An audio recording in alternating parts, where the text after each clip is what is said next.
Hello नमस्कार दोस्तों, हमारे YouTube चैनल में आपका बहुत ही स्वागतम है। हम लेके आए हैं एक बहुत ही मस्त ब्लॉग आपके लिए। आज बताएंगे हम प्रिवेंटिंग की मशीन की कैसे करते हैं। और ये दोस्तों मशीनें अब हम आपको दिखाने वाले हैं। और ये मशीनें हैं हमारी हाइटन, और हमारे पीछे जस्ट दिख रही होगी मशीन आपको मिल्क्रॉन की मशीनें हैं। तो दोस्तों ये हमारी इंजेक्शन मोल्डिंग मशीन है। ये 200 टन्स की है दोस्तों। ये हाइटन्स की है, ये कंपनी की, ये प्लास्टिक मशीनरी है। तो दोस्तों सबसे पहले हम आपको दिखाएंगे ये हमारा पूरा एरिया है, स्ट्रक्चर है। देखो मशीन का कितनी लंबी मशीन है ये। तो उसके बाद हम आपको पिछली बार दिखाया था हमने आपको इसके कंप्यूटर के बारे में कि इसमें क्या क्या फंक्शन होते हैं। आज हम आपको दिखाएंगे इसके मेन जो इसके सर्किट है, पीसीबी है, उसके बारे में दिखाया जाएगा। तो ये हमारा मेन पैनल है दोस्तों। तो ये मेन पैनल का मेन पीसीबी सर्किट बोर्ड है, मतलब प्रिंटर सर्किट असेंबल बोर्ड है। इसमें ऑल प्रकार के जितना भी मशीन में फंक्शन है इसके थ्रू चलते हैं। तो जैसे ये मैं आपको लॉजिकली बता देता हूँ कि ये कार्ड है AK668H। तो दोस्तों ये जो फंक्शन है जैसे TR1 दिख रहा है, TR2 3 जैसे है, ये हमारे हीटिंग के पॉइंट है। तो जैसे ये वायर है हीटिंग का, और इसकी हीटिंग का पॉइंट मतलब हीटिंग का पॉइंट होगा हीटर हमारा वो ऊपरी साइड है, इस बैरल के साइड है जो हीटर है। तो ये सारा इसमें इसके थ्रू है। इसमें हमारे 5 जोन है। तो 5 जोनों का जो यहाँ से जो यहाँ से यहाँ जो गया हुआ है इसके 1 2 3 4 5 ये 5 जोन हमारे हीट को कंट्रोल करते हैं। और इनकी कंट्रोलिंग हमने ऊपर दे रखी है। और यहाँ भी 5 MCB होगी। देखो 1 2 3 4 5 ये 5 MCB है दोस्तों। और ये मेन MCB है। और उसके बाद ये हमारी जो है ये लुब्रिकेशन पंप पीछे लगा हुआ है दोस्तों। तो ये लुब्रिकेशन पंप की मेन सप्लाई है। अभी ये ऑन कंडीशन में, इसे ऑफ करेंगे तो ये ऑफ हो जाएगा, जिससे कई बार लुब्रिकेशन अलार्म आता है तो ये ऑफ हो जाती है या ट्रिप हो जाती है, उसके बाद सही हो जाता है। तो दोस्तों इसके बाद ये हमारी रिले हैं जो हमारे मशीन के फंक्शन है। और इसके बाद ये ट्रांसफार्मर है दोस्तों सबसे पहले। और ये ऊपर है हमारा SMPS की फुल फॉर्म होती है स्विच मोड पावर सप्लाई। ये भी मशीन का एक बहुत ही बेस्ट अंग है।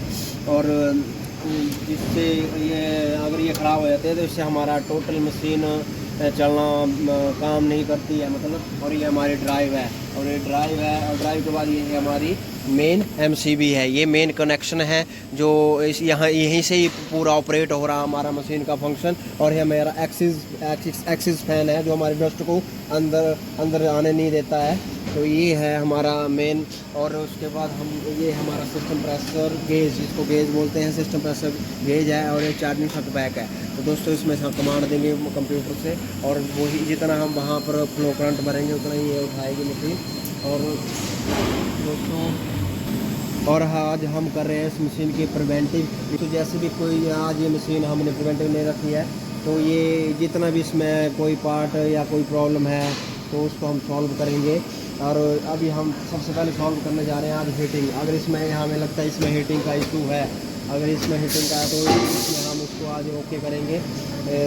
और उसके बाद जो भी चीज़ जो भी पार्ट हमारा डैमेज हुआ है या घसा है या कुछ भी है उसको हम रिपेयर करने की कोशिश करेंगे, ताकि जब भी हमारे प्रोडक्शन पे मशीन आए तो उसमें कोई दिक्कत ना हो, जिससे हमारा ब्रेकडाउन लॉस भी कम होता है। और दोस्तों इसमें बताएंगे हम आपको लुब्रिकेशन। ये होता है लुब्रिकेशन का मतलब ये है दोस्तों कि हमारे मशीन जो ये चलती है, जैसे हमारी टॉगल रोडें होगी या कोई भी पार्ट है जो आगे पीछे जैसे मोल्ड आगे पीछे होता है, ये देखो।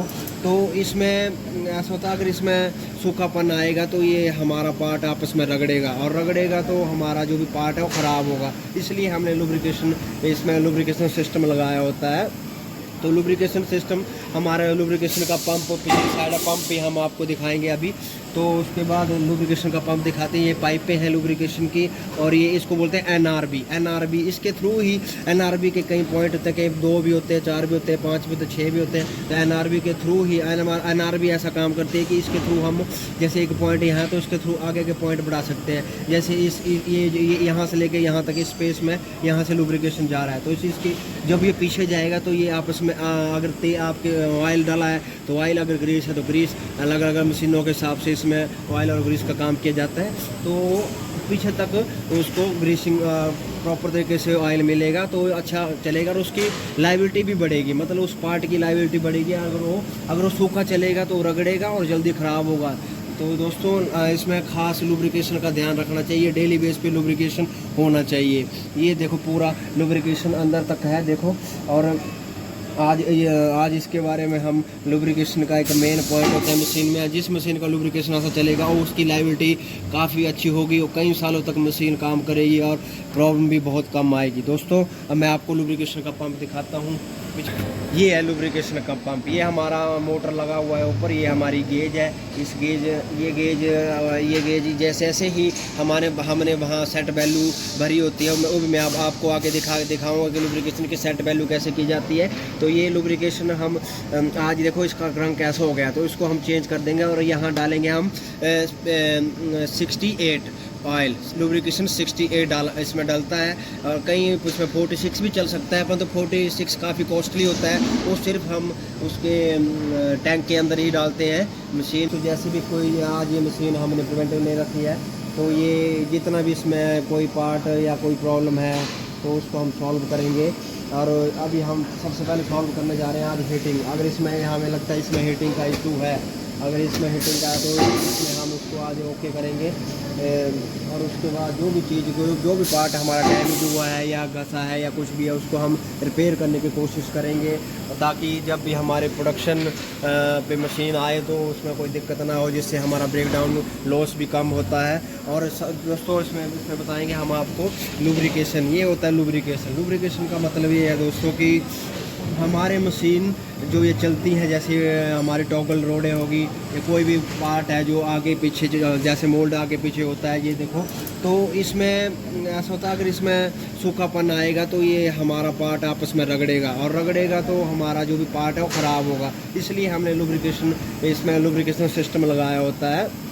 तो लुब्रिकेशन सिस्टम हमारा लुब्रिकेशन का पंप पिछली साइड है, पंप भी हम आपको दिखाएंगे अभी। तो उसके बाद लुब्रिकेशन का पंप दिखाते हैं। ये पाइपें हैं लुब्रिकेशन की और ये इसको बोलते हैं एनआरबी। इसके थ्रू ही एनआरबी के कई पॉइंट होते हैं, कई 2 भी होते हैं, 4 भी होते हैं, 5 भी होते हैं, 6 भी होते हैं। तो एनआरबी के थ्रू ही एनआरबी ऐसा काम करती है कि इसके थ्रू हम जैसे एक पॉइंट यहाँ है तो इसके थ्रू आगे के पॉइंट बढ़ा सकते हैं। जैसे ये यहाँ से लेके यहाँ तक इस स्पेस में यहाँ से लुब्रिकेशन जा रहा है, तो इसकी जब ये पीछे जाएगा तो ये आपस में अगर आपके ऑयल डाला है तो ऑयल, अगर ग्रीस है तो ग्रीस, अलग अलग मशीनों के हिसाब से इसमें ऑयल और ग्रीस का काम किया जाता है। तो पीछे तक उसको ग्रीसिंग प्रॉपर तरीके से ऑयल मिलेगा तो अच्छा चलेगा और उसकी लाइबिलिटी भी बढ़ेगी, मतलब उस पार्ट की लाइबिलिटी बढ़ेगी। अगर वो सूखा चलेगा तो रगड़ेगा और जल्दी ख़राब होगा। तो दोस्तों इसमें ख़ास लुब्रिकेशन का ध्यान रखना चाहिए, डेली बेस पे लुब्रिकेशन होना चाहिए। ये देखो पूरा लुब्रिकेशन अंदर तक है देखो। और आज इसके बारे में हम लुब्रिकेशन का एक मेन पॉइंट होता है मशीन में, जिस मशीन का लुब्रिकेशन ऐसा चलेगा और उसकी लाइबिलिटी काफ़ी अच्छी होगी और कई सालों तक मशीन काम करेगी और प्रॉब्लम भी बहुत कम आएगी। दोस्तों अब मैं आपको लुब्रिकेशन का पंप दिखाता हूँ। ये है लुब्रिकेशन का पंप, ये हमारा मोटर लगा हुआ है ऊपर, ये हमारी गेज है। इस ये गेज जैसे ऐसे ही हमने वहाँ सेट वैल्यू भरी होती है, वो भी मैं आपको आगे दिखाऊंगा कि लुब्रिकेशन की सेट वैल्यू कैसे की जाती है। तो ये लुब्रिकेशन हम आज देखो इसका रंग कैसा हो गया, तो इसको हम चेंज कर देंगे और यहाँ डालेंगे हम 68 ऑयल। लुब्रिकेशन 68 इसमें डलता है और कहीं उसमें 46 भी चल सकता है, परंतु 46 काफ़ी कॉस्टली होता है, वो सिर्फ हम उसके टैंक के अंदर ही डालते हैं मशीन होता है, वो सिर्फ हम उसके टैंक के अंदर ही डालते हैं मशीन के सिर्फ। और इसका यूज हम 2 बार भी कर सकते हैं मैक्सिमम।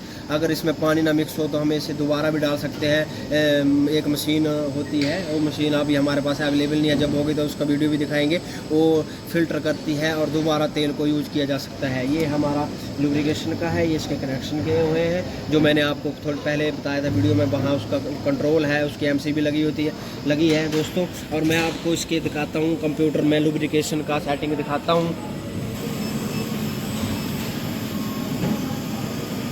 और ये है हमारी लुब्रिकेशन की सेटिंग। ये लुब्रिकेशन काउंटर है, ये रिमेबल काउंटर है, और ये लुब्रिकेशन अलार्म है, लुब्रिकेशन होल्ड टाइम है, स्टार्ट टाइम है, लुब्रिकेशन एक्शन है, ये पावर लुब्रिकेशन हावर्स है। तो दोस्तों इसमें हमने सेट कर रखा है 50 मतलब काउंटर, और ये 200 मतलब अभी इसके 50 काउंटर हैं। जब इसके 200 काउंटर होंगे तो ये अपने आप ही मतलब रिफ़्रेश होके फिर ये 1 से स्टार्ट हो जाएगा। तो उसके बाद इसमें मिनटों का हिसाब होता है। ये 60 ये भर रखा है हमने। इसमें अलार्म देगा अगर कोई दिक्कत आएगी। होल्ड टाइम जब ये 8 मिनट चलेगा उसके बाद होल्ड हो जाएगा। फिर 10 पीस ये लुब्रिकेशन स्टार्ट टाइम है। ये 30 और ये भरा हुआ है। उसके बाद हम दोस्तों इसमें इसका लुब्रिकेशन का एक और पॉइंट होता है जो मशीन के ऊपर होता है। तो मशीन के ऊपर मैं आपको दिखाता हूँ, वो पॉइंट है ये। कई बार दोस्तों अब इसकी अभी इसकी सफाई भी करवाएंगे हम। पर दोस्तों ये जो इसके अंदर जो पॉइंट है ये कई बार प्रॉब्लम आ जाती है आपके लुब्रिकेशन पॉइंट में। तो मैं प्रॉब्लम सॉल्व करने के लिए कई बार पंप हमारा मोटर ख़राब हो जाती है और एमरजेंसी में हमने मशीन चलानी होती है। तो दोस्तों आप उस टाइम ऐसा करें, आप इस पॉइंट और इस पॉइंट को आपस में शॉर्ट कर दें और कुछ देर के लिए मशीन को चलाएं और बाद में खुद ही धीरे धीरे वो जब शॉर्ट होगा कुछ शॉर्ट और वहाँ से थोड़ा सा आप सेटिंग चेंज कर दें, काउंटर आगे पीछे बढ़ा दें जितना प्लस माइनस मांगता है हो। उसके बाद ये चलता रहेगा, फिर ये हमेशा के लिए चलता रहेगा, बाईपास हो जाएगा आपका। जब भी आपका पंप आए उसको लगाएं, फिर इसे ऐसी ही अवस्था में लगा दें। ये लुब्रिकेशन का मशीन का चलाने का मेथड नहीं तो कई बार ऐसा होता है कि मशीन खड़ी रहती है 3 दिन पंप का इंतज़ार करते हैं, तो ये करने की ज़रूरत नहीं है, यहाँ से बाईपास हो जाता है। और ये देखो ऊपर भी NRB दे रखी है, काफ़ी अच्छा स्ट्रक्चर है। तो दोस्तों ये तो लुब्रिकेशन का था। और ये अब हम मशीन का देखो कितना तेल पड़ा हुआ है यहाँ, इसको साफ़ करवाया जाएगा और इसको बिल्कुल क्लीन होने के बाद आपको फिर हम दिखाएंगे कि कैसे हमारी मशीन प्रॉपर तरीके से क्लीन हुई है। और जो भी इसमें हमें लगेगा कि ये मशीन में कोई दिक्कत है उसको भी हम सॉल्व करेंगे। धन्यवाद। और दोस्तों अब इसमें एक प्रॉब्लम आ गया है, इसका जो 3 नंबर जोन है उसकी हीट नहीं बढ़ रही है। जो वहाँ दिख रहा है ना 3 नंबर जोन, इसकी हीट नहीं बढ़ रही है। तो अब इसके लिए हम देखो ये 1 2 और 3 ये है 3 नंबर की वायर जो इस कॉन्टैक्टर के लिए जा रही है कॉन्टैक्टर से। और ये 2 को 2 की जगह लगा दो, ये ठीक है अपनी जगह, ये काम कर रहा है। तो दोस्तों अब इसको हमें चेक करना पड़ेगा कि कहाँ से फॉल्ट है। कार्ड की रिले ये होती है, रिले इससे फॉल्ट है या फिर कहीं और से है, तो देखना पड़ेगा। तो हमने 3 नंबर निकाल दिए है, तो इसको बाहर ले लिया है।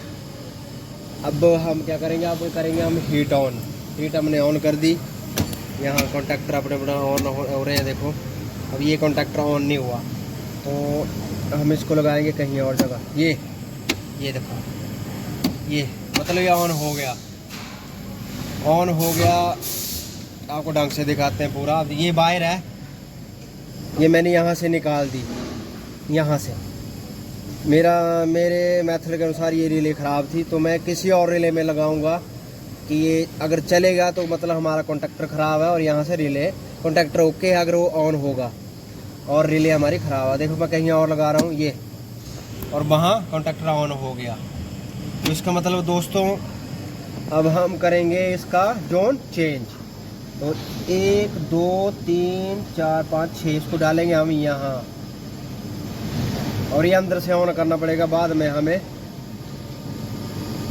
अब इसको यहाँ जोड़ दूंगा मैं, हीट बंद कर लेता हूँ,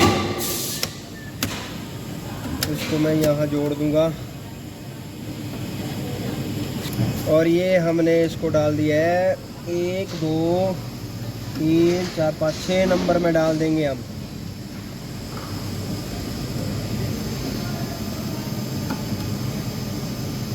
इसको डाल दिया मैंने 6 नंबर। अब जाएंगे हम पिछली साइड, और पिछली साइड से भी हम 6 नंबर, हम जो 2 नंबर का 3 नंबर का थर्माकपल होगा उसको 6 में कर देंगे। दोस्तों ये है हमारा थर्माकपल का पीस भी कार्ड, समझो उसको कार्ड ही है एक। तो यहाँ से हम देखेंगे, अब लाइट ऑन कर लें। तो यहाँ से देखेंगे हम, ये तो देखो दोस्तों ये ऑयल टेम्परेचर का एक जोन होगा इसमें, दूसरा जोन होगा इसमें फर्स्ट जोन। तो 1 हो गया ये, 2 हो गए ये, और तीसरा है यहाँ, तीसरे की वायर होगी एक, तीसरा ये है, एक तार ये होगी तीसरे की। बड़ा लगाना पड़ेगा पेचकस। ये ये हो गया, इसको निकाल लिए एक को, और इसकी निकाल ली हमने ये। दोस्तों हमने इसमें ध्यान रखना है कि अगर ये इंटरचेंज हुए तो वहाँ अलार्म आएगा, तो फिर दिक्कत हो सकती है। तो हमें इनका जहाँ से तार निकालनी है वहीं लगानी है, नहीं तो दिक्कत ऐसी होगी कि जो अनट्रेड बंदा होगा वो उलझा रहेगा, जो टेक्निकल होगा वो तो पकड़ लेगा क्या फॉल्ट है। अगर ये गलत लग जाती है तो आगे ऐसे अलार्म आएंगे कि फिर हैंडल करना मुश्किल हो जाएगा। तो इसका ध्यान रखना है कि जहाँ से जो तार निकालनी है उसको अगले जैसे आपने आगे इंटरचेंज किया उसी हिसाब से यहाँ भी डालना है। ये 3 स्टेजों में काम होता है। और दोस्तों ये हमारी एक स्टेज हमें आगे आपको दिखाई, दूसरी स्टेज इसकी ये है, और तीसरी स्टेज हम कंप्यूटर से करेंगे।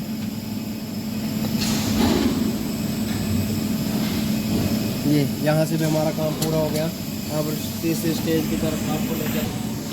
और दोस्तों तीसरी स्टेज है हमारी, सबसे पहले हमने इसमें जाना टेम्परेचर में, उसके बाद हमने पैरा में जाना है।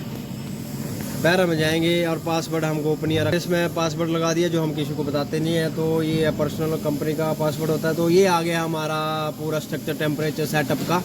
तो इसके बाद दोस्तों हमने जाना, सबसे पहले मैं बताता हूँ आपको, ये है जोन। ये जोन 1 2 3 4 5 6 7 8 9 ऑप्शन, और हमारे सिर्फ जोन है 5 यूज होते हैं। तो सब हमने पता क्या 1 2 तीसरा नंबर पे जाना है हमने, और तीसरे नंबर पर हमने इसको ये दबाना और इसको कर देना हमने ऑफ। ठीक है दोस्तों। अब 1 2 3 4 5 6 नंबर को हमने ऑन करना है, जाके इसको ऐसे और PID को ऑन कर देना है। 6 नंबर ऑन हो गया, ये हमारा प्रोसेस यहाँ ख़त्म हो गया। उसके बाद जाना हमने फिर टेम्परेचर पे जाना है, और ये देखो आपके सामने ये पहले अब ये बंद हो गया और ये इसके बदले यहाँ आ गया। तो यहाँ जाके हमें अब इसमें सेटअप कर देना है टेम्परेचर। तो 3 नंबर पे क्या टेम्परेचर आएगा, 3 पे आएगा 135, और इसको कर देना ऑन। उसके बाद हमने हीट ऑन करनी है। अब हमने वहाँ देखना हमारा कॉन्टैक्टर ऑन हो रहा है कि नहीं हो रहा, और हमारा कॉन्टैक्टर ऑन हो गया है दोस्तों, हमारा कॉन्टैक्टर ऑन हो गया है और ये बढ़ना भी स्टार्ट हो जाएगा। इसलिए दोस्तों हमारी वीडियो को बहुत लाइक शेयर और कमेंट के साथ ऐसी वीडियो